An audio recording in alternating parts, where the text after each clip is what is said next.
Hello friends, myself Dr. Veena Sakandandi here with new topic from Medical Surgical Nursing, and today's topic is hypotension. Last session we have seen hypertension, so today we are going to see about hypotension. Under this disorder we are going to see definition of hypotension, causes of hypotension, risk factor of hypotension, then signs and symptoms of hypotension, some of the important causes of hypotension, diagnostic assessment, then medical management, nursing management, rehabilitation, and health education. So let us start with the topic hypotension. So first we will see definition of hypotension. What do you understand with the disorder hypotension? And it is one of the cardiovascular disorder under medical surgical nursing. So hypotension, hypo that means decreased, tension is pressure, decrease in pressure. Which pressure? Blood pressure, decrease in blood pressure. So as per the textbook and then some of the websites, definition of hypotension is decreased blood pressure less than 90 by 60 mm of Hg. 90 is a systolic blood pressure where the heart is contracting, and 60 mm of Hg is a diastolic blood pressure where heart is in relaxing position. So when there is a decrease in blood pressure like less than 90 by 60 mm of Hg or lower than that, and persistent decrease of blood pressure is called as hypotension. And sometimes it is said that when blood pressure, that is mainly diastolic blood pressure, decreased less than 20 to 30 mm of Hg frequently as compared to the normal individual's blood pressure, called as hypotension. So this is about the definition of hypotension. Next we will see risk factors. Risk factor, that means patient will be having progress in the disorder with, or additionally there is a decrease into some of the complications, that is a risk factor. So here some of the risk factors, like first is a age, increasing age, like maybe after 50 or 60 with nervousness, depression, patient may have hypotension. Then thin body build, it is said that the thin body build person may have hypotension. Then dietary intake of sodium, if low intake of the sodium, patient may have a decrease into blood pressure. Then stress factor, if person is suffering from the depression, nervousness, drug addiction, may lead to hypotension. So these are the some of the risk factors for hypotension. Next we will see causes of hypotension. So causes of hypotension are divided into some of the category, and first is the general causes of hypotension. Under general causes, first is a dehydration is the major cause for hypotension. Why there will be a dehydration, or meaning of dehydration is dehydration, there is decreased body fluid, dehydration. And for these there are so many causes for dehydration, like severe diarrhea, severe vomiting. Then there is a some of the signs and symptoms patient may show, like palpitation and hypotension. So these are the main causes for dehydration. Second thing is severe bleeding or trauma. Severe bleeding or trauma also leads to decrease into fluid volume and the circulatory blood, leads to hypotension. And causes for this severe bleeding, like post-operative cases, menstrual bleeding, postnatal mother which have a heavy bleeding, and then next is after the surgery also there may be severe bleeding. So these are the causes which leads to severe bleeding, and ultimately patient land up into hypotension. Third cause under the general causes, that is a inflammation or inflammatory process of some organ, like pancreatitis. For example, pancreatitis, when there is an inflammation of pancreas, itis, that means inflammation, which leads to metabolic problems, and patient may have hypotension. So under general causes of hypotension, first is a dehydration, second is trauma or severe bleeding, and third is inflammation of. So first we have seen general causes, second is weakness of the heart muscle or weakened heart muscle, and there are many causes for this.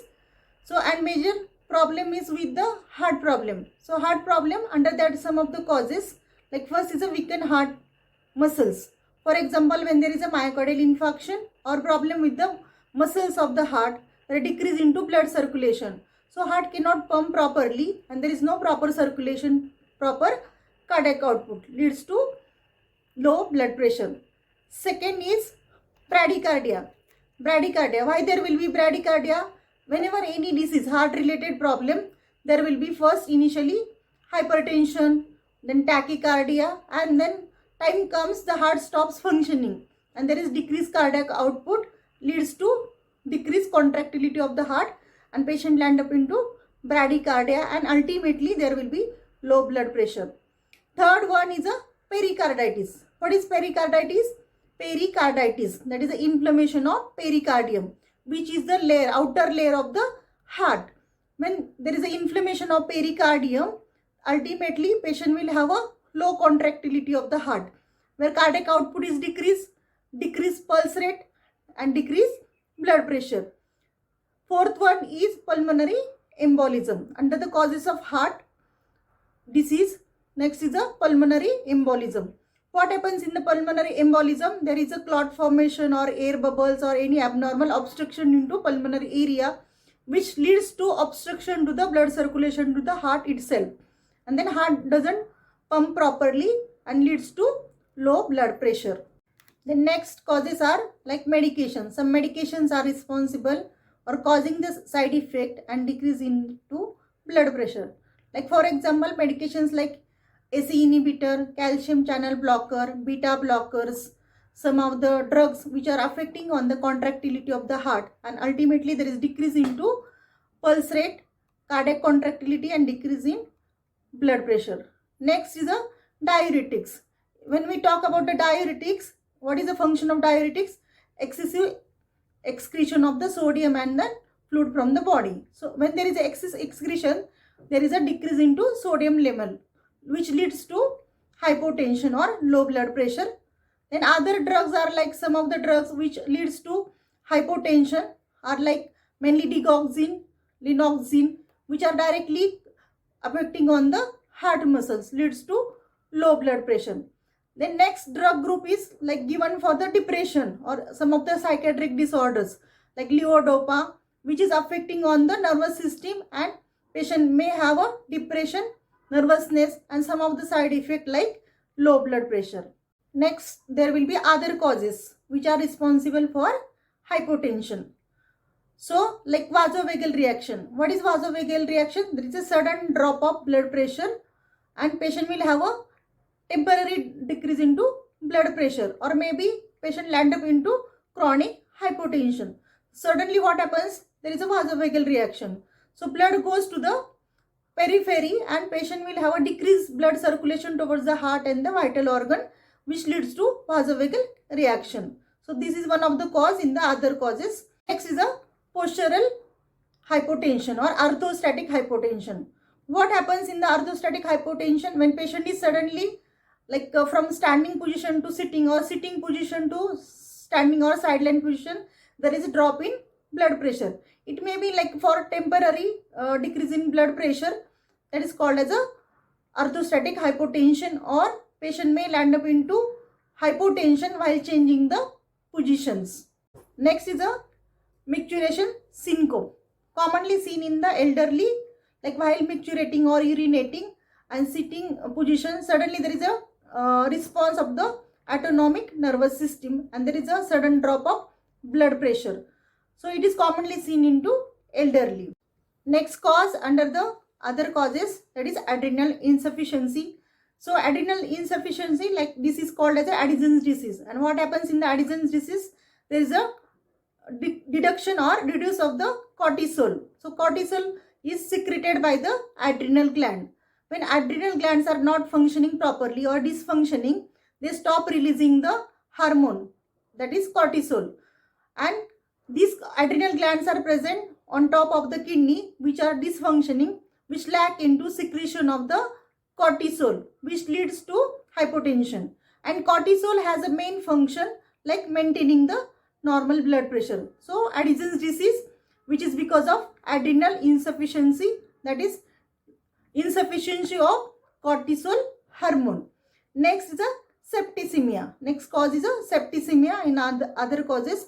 What is septicemia? There is a infection, blood infection because of some viruses, bacteria, and which leads to release of toxin in the blood.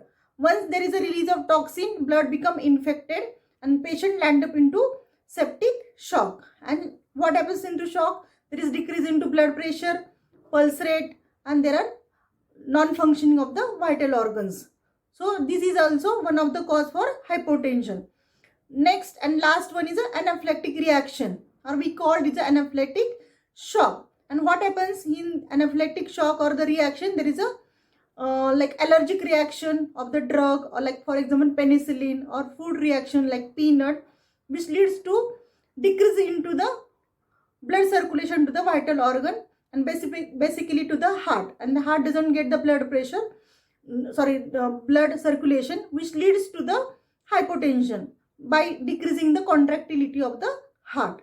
So in other causes, basically septicemia, anaphylactic reaction, then vasovagal reaction are the main causes under the other causes for hypotension. So here we have seen some of the causes of hypotension. Next we will see types of hypotension. There are mainly three types of hypotension. First is the orthostatic hypotension, second is neurally mediated hypotension, and third one is hypotension linked with the different type of shock. So first, orthostatic hypotension. What is orthostatic hypotension? There is a fluctuation or decrease into blood pressure when patient is lying down or sitting position and patient get up, or it is patient is in the standing position. Suddenly there is a drop of blood pressure. So it can be occur at any age group, but very common in the elderly people, where there is a problem with the controlling or maintaining the blood circulation from the lower extremity and at the central part of the body. So that is orthostatic hypotension, and it can be treated when patient is sleep for some time or lie down for some time. It can be a normal one. Second is neurally mediated hypotension. Neurally mediated hypotension mainly related to problem with the neurological system. So there is a response of symptomatic or asymptomatic system, where there is a reaction or neurological reaction where there is a stimulus goes and there is a decreased contractility of the heart and patient will have a low blood pressure. Third one is a hypotension linked with the some of the types of shock. As we have seen in previous sessions, there are different type of shock like hypovolemic shock, septic shock, anaphylactic shock, cardiogenic shock. What happens into shock? There is a decreased blood circulation to the periphery as blood circulation goes to the vital organs, and then heart get insufficient blood circulation and there is decreased contractility of the heart, which leads to hypotension. So there are mainly three types of hypotension: orthostatic hypotension, neurally mediated hypotension, and third one is hypotension linked with a different type of shock. Next we will see signs and symptoms of hypotension or clinical features, or we call it clinical manifestations of hypotension. So what are the common signs and symptoms are? First is a patient will have a dizziness, light headache. Patient may have a dizziness, light headache because of decreased blood circulation to the brain. Next is a confusion. Patient may have a confusion, then fainting attack. Patient may have a lethargy or tiredness. Easily patient will have tired because of lack of blood circulation. Sometimes patient may have a fainting attack, giddiness. Next is when we measure the blood pressure persistently, there is decrease in blood pressure. So these are the some of the common initial sign and symptom of hypotension. Next is a diagnostic assessment for hypotension. When we start with the treating the patient, before treatment we need to have a specific diagnostic assessment or investigation for the patient. So first is a nursing assessment. When we talk about the nursing management or nursing assessment under diagnostic assessment, first is a nursing assessment. Under nursing assessment, history, proper history of the patient, like previous history of medical illness, surgical illness, family history, dietary history, any history of like allergic reaction. So we need to take the proper history of the patient, any history of any medication patient has taken. Next is a assessment. Assessment in that head to toe assessment, and then after head to toe assessment, specific assessment like cardiovascular assessment. ECG also one of the important investigation to reveal the cause of hypotension. Like ECG will reveal the cardiac activity, contraction, relaxation of the patient, whether diastolic, systolic blood pressure or cardiac output, pulmonary function, how it is circulation happens in the body. So ECG or any abnormality related to conduction system, whether patient is having cardiac failure and all. So ECG is very important as an investigation of hypotension. Second, tilt table test. Tilt table test basically for to assess the patient's blood pressure in different position, like lying down position, supine position, when patient is sitting or sitting to standing. We need to have the recording of all different recording of the blood pressure. So we will come to know patient is having hypotension. Next is checking blood pressure in different position. Like in supine position, we need to check the blood pressure. Then in sitting position, we need to check the blood pressure, even sideline position, and we can compare the blood pressure in different position. So when there is a persistent decrease into blood pressure, we can call patient is having hypotension. Next is a complete blood count. Under the blood investigation, complete blood count, CBC, which will help to reveal the increase into WBC count, white blood cell count, as a sign of infection. Then hemoglobin level. Hemoglobin level also will help us to know the anemia, whether patient is suffering from anemia. Next, for the dehydration, we need to send the blood for the fluid and electrolyte, mainly potassium, sodium, which will help us to deficiency of fluid and electrolyte. Then cortisol level. Cortisol level has a major role in maintaining the blood pressure. When there is a problem with the Addison's disease or adrenal gland insufficiency or non-functioning, will help us to relieve the underlying cause for hypotension. Next is a liver function test. Then renal function test will also help us to know the vital functioning of the organ and abnormality which leading to the hypotension. Next is a CT scan, MRI, chest X-ray. Then this will help us to reveal the any abnormality of the abdominal organ or liver or lungs or heart problems, which we can identify the underlying cause for the hypotension. Next, chest X-ray, we can reveal if patient is having pneumonia or any infection in the lungs. Next is the ABG analysis also will also help to reveal that whether patient's pH is normal or any metabolic acidosis. Next, ultrasonography. Ultrasonography also will help any bladder infection or infection to the abdominal organ.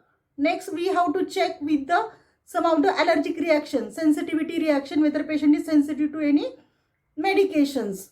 So these are the some of the investigation carried out to rule out the hypotension. Along with these, one major diagnostic assessment or investigation is continuous monitoring of the heart rate, rhythm, blood pressure, that is cardiac activities, by the Holter monitoring. So what is Holter monitoring? It's a continuous assessment, like 24 hours assessment of the function of the heart. So these are the some of the diagnostic assessment for hypotension.